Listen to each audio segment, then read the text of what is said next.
Ah, c'est bon. Ça enregistre. C'est parti. Ne m'en voulez surtout pas pour tout ce que je vais dire à travers cette vidéo. Beaucoup m'en voudront. Beaucoup ne me comprendront pas. Mais croyez-moi, je fais ça par amour pour vous. Et tout ce que je dis est la vérité. Cette vidéo, je vais faire ça en 2 parties. Comme ça, je suis sûr qu'elles seront publiées correctement. Écoutez mes frères et sœurs. La force du diable, c'est de vous faire croire qu'il n'existe pas, tout en se faisant passer pour Dieu lui-même, l'être suprême. Et oui, le séducteur est bel et bien parmi nous. Oui, il existe bel et bien. Oui, le dragon existe. Lui, le faux Dieu de la Bible. Oui, le faux Dieu de la Bible. J'ai bien dit le faux Dieu de la Bible. Ensuite, vous passez votre temps à implorer, à prier, à demander de l'aide à des esprits, à des entités, mais vous ne savez pas à qui vous avez affaire réellement. Beaucoup pensent par ignorance communiquer avec Dieu, mais au contraire, ils communiquent avec des esprits impurs. Oui, ils communiquent avec le diable et ses agents. Comme prévu, selon le plan divin, l'heure de leur jugement est arrivée. Oui, le jugement pour toutes ces entités, ces esprits de l'ombre, pour toutes ces créatures de l'ombre et du monde invisible, de toutes ces divinités se trouvant dans les autres dimensions, les autres sphères, dans les autres mondes, dans les autres galaxies, dans les autres multivers. Eux qui n'avaient pas le droit ni l'autorisation de se montrer aux êtres humains, ni de les approcher, ni de mettre pied sur la planète Terre. Car ces entités n'ont pas la capacité naturelle, oui, la capacité de pouvoir éduquer, de pouvoir élever, d'aider, ni de sauver qui que ce soit. Alors encore moins, nous les êtres humains. Dieu est beaucoup plus grand que ça. Beaucoup plus grand que ce que vous imaginez. Il n'a pas de limite. Dieu n'a pas créé un seul monde, mais plusieurs mondes. Et il doit veiller sur chacun de ces mondes. Vous comprenez ça? Dieu est beaucoup plus grand que ça. Alors, sachez ceci. Il n'existe qu'un seul Dieu. Et l'expression Dieu, le titre de Dieu, appartient uniquement à l'être suprême, à l'entité suprême, à la source créatrice de toute chose et de toute entité existante, y compris les entités du monde invisible, les entités de l'ombre, les entités des ténèbres. Lui, le créateur, l'unique architecte, le maître de l'univers, le gouverneur de l'humanité, et nul n'échappe à sa volonté.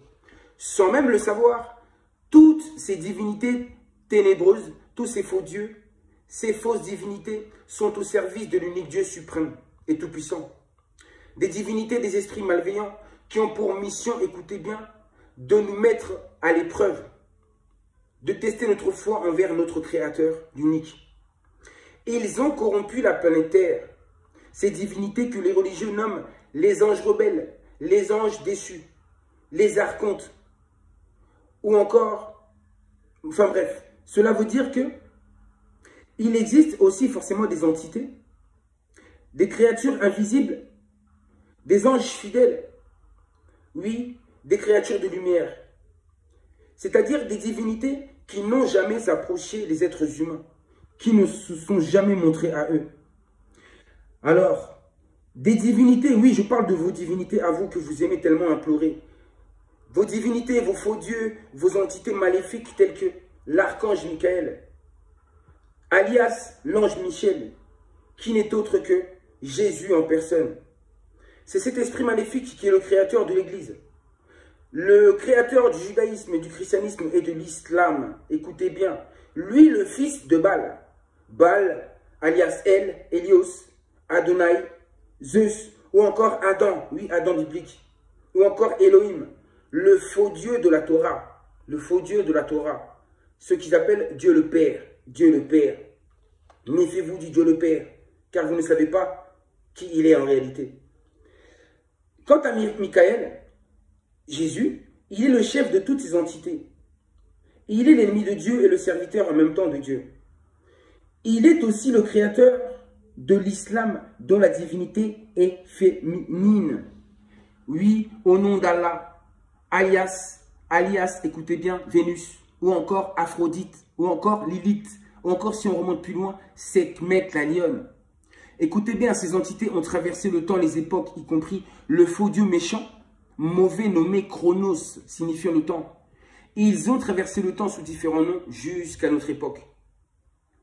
L'archange Michael ou le démon Michael a créé ces deux religions, c'est-à-dire qu'il a mis des œufs dans le même panier pour qu'à coup sûr nous en choisissons au moins l'un des deux.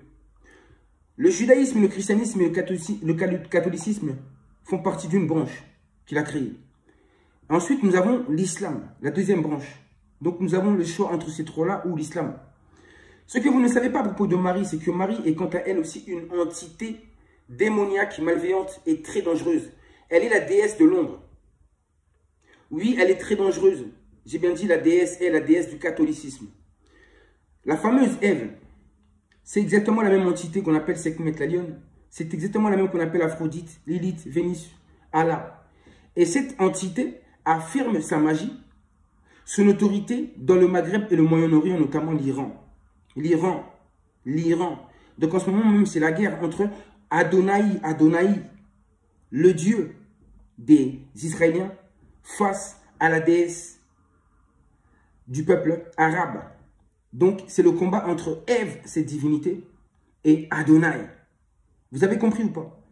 Et quant à David, le roi des Israéliens, le roi truand, voleur, menteur, usurpateur, falsificateur, symbolisant en lui-même le malheur sous toutes ses formes. Lui, l'adorateur de Baal, forcément. Donc, et qui est Baal? C'est le dieu du mal, du sacrifice humain et de l'argent. Et quant à Jésus, l'archange Michael n'est autre que le faux prophète. Il est le dieu de la folie et du vin, le dieu de la confusion. Ce sont des dieux de la guerre. Ils vous poussent à faire des guerres, mais une fois que vous êtes dans la guerre, ils ne viennent pas pour vous secourir. Cette entité-là de l'archange Michael, là, de Jésus, là, avait tellement abusé de la magie et du mal qu'il est devenu noir comme du charbon. Oui, ce sont des démons. En réalité, vous glorifiez des démons. Je vais finir par là. Quant à Marie, déesse du catholicisme nommée la pieuvre, preneuse de sable dans les cimetières pour en faire des incantations afin d'alourdir les gens ou les personnes ciblées, de ralentir leur vie. Le sable est la matière de ces travaux occultes. Vous avez compris ça ou pas? Oui, de ces travaux occultes. Donc, en les glorifiant, en les priant, en marchant avec eux, vous devenez à leur image. Vous commencez à vivre en effet miroir de leur karma maléfique et maudit. C'est-à-dire que vous allez recevoir exactement le même sort que eux. Exactement le même sort que eux. Et ensuite, vous devenez déjà des êtres sombres et ténébreux comme eux. Et sachez qu'en cas de problème, ils ne viendront jamais pour vous aider. Ils vous poussent à commettre toute forme d'abomination. Mais quand vient les conséquences, le jugement de vos actions, ils ne sont plus là. Quand vous leur demandez de l'aide, ils ne sont jamais là pour vous aider, ces effets maléfiques. Je vous dis à suivre pour la seconde partie.